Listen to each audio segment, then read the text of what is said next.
You mentioned the David Letterman one. I did listen to that. He's sort of an idol of mine, to put it mildly. And I loved that. I loved that episode because it was like two guys just talking comedy, and you clearly had mutual respect for each other. And it was like I was sitting in a coffee shop eavesdropping on your conversation, and it was just lovely to listen to.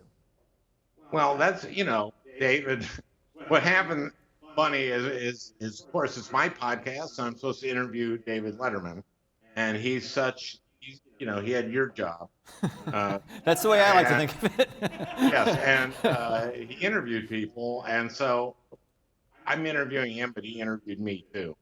And we are really, and also he revolutionized talk shows, and you're the beneficiary. Yes, and one of the things that came up in that conversation was your mutual admiration for a comedy duo by the name of Bob and Ray. I found out about them, I guess I should say, long after their heyday. I learned that Bob Elliott, Chris Elliott's dad, had a home in Maine, and then I started doing some research on who this guy was, and then I realized that it turns out he was a comedic genius. And I just loved everything I could find, and I loved hearing you guys. And so is Chris, by the way. Yeah. Bob and Ray, Bob Elliott, and Ray Gould were these basically radio comics, a team. And Tom Davis and I, you mentioned that Tom and I joined the show at the beginning. We love Bob and Ray, and very much modeled. I don't want to say we stole from them,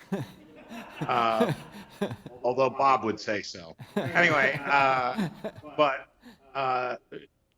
they were just friggin' brilliant, and your viewers should definitely just go to YouTube and get Slow Talkers of America, which is, and then you'll be hooked. Yeah. And then go to Komodo Drag, and then just go through their stuff.